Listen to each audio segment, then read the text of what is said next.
পিনাকি ভট্টাচার্যের একটি বিশ্লেষণকে ভিত্তি করে আজকে আমরা বাংলাদেশের রাজনীতির একটা খুব গুরুত্বপূর্ণ বিষয় নিয়ে কথা বলবো।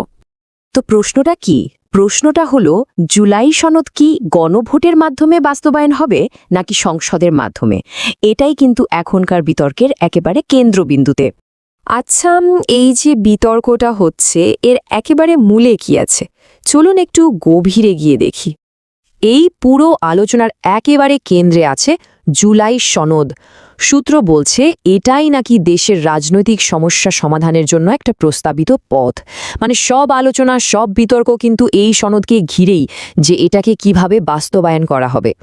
এখন কথা হচ্ছে, এই সনদের ভবিষ্যৎ কি? সূত্র অনুসারে দুটো সম্ভাব্য রাস্তার কথা বলা হচ্ছে।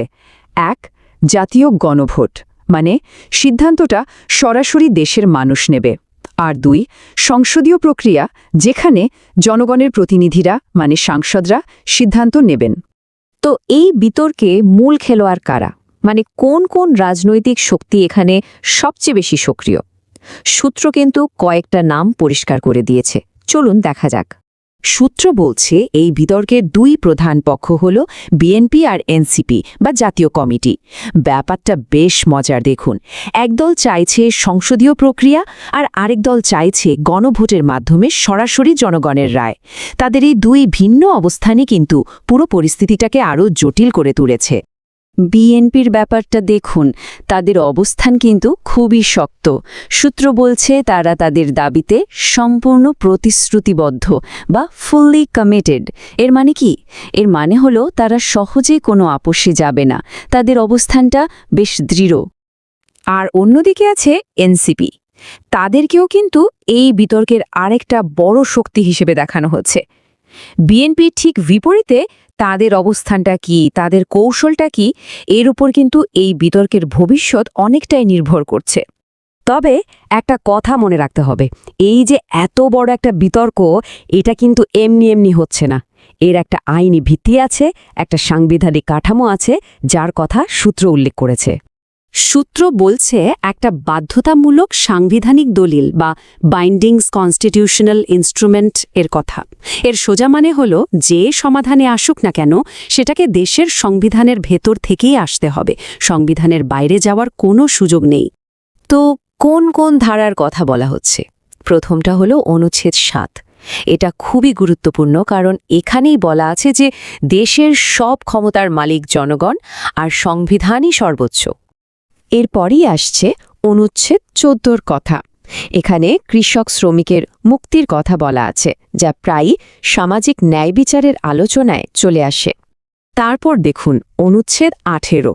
এটা জনস্বাস্থ্য আর নৈতিকতার উন্নতির বিষয়ে রাষ্ট্রের কী দায়িত্ব তা নিয়ে কথা বলে।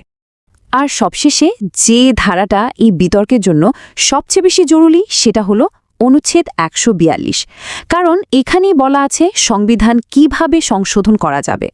বুঝতেই পারছেন এটা কতটা গুরুত্বপূর্ণ। তাহলে দেখুন, অনুচ্ছেদ ৭, ১৪, ১৮ আর ১৪২, এই চারটি ধারা মিলেই কিন্তু পুরো বিতর্কের আইনি সীমানাটা তৈরি করে দিচ্ছে। একদিকে জনগণের সার্বভৌমত্ব, অন্যদিকে সংবিধান সংশোধনের প্রক্রিয়া। আচ্ছা, তাহলে আমরা কি দেখলাম? রাজনৈতিক দল দেখলাম, তাদের ভিন্ন ভিন্ন অবস্থান দেখলাম, আর সাংবিধানিক বাধ্যবাধকতাও দেখলাম।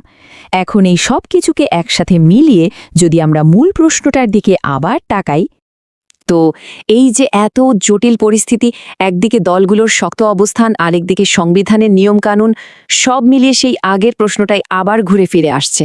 তাহলে পথ কোনটা? গণভোট নাকি সংসদ? মানে আমাদের সামনে দুটো সম্ভাব্য ভবিষ্যতের ছবি পরিষ্কার ভেসে উঠছে। একটা রাস্তা হলো জাতীয় গণভোটের, যেখানে দেশের ভাগ্য নির্ধারণের ক্ষমতাটা সরাসরি চলে যাবে জনগণের হাতে। আর অন্য রাস্তাটা হলো সংসদীয় প্রক্রিয়ার, যেখানে আইন প্রণেতারাই ঠিক করবেন ভবিষ্যৎ কি হবে। দুটো কিন্তু একেবারে আলাদা পথ। শেষ পর্যন্ত এই পুরো বিশ্লেষণটা কিন্তু আমাদের একটা আরও বড়, আরও মৌলিক প্রশ্নের সামনে এনে দাঁড় করায়। প্রশ্নটা হলো, একটা দেশের ভবিষ্যৎ পথ ঠিক করার সবচেয়ে ভালো উপায়টা আসলে কি? জনগণের সরাসরি রায় নাকি তাদের নির্বাচিত প্রতিনিধিদের জ্ঞান আর প্রজ্ঞা? এই বিতর্কের একেবারে কেন্দ্রেই কিন্তু এই প্রশ্নটাই লুকিয়ে আছে।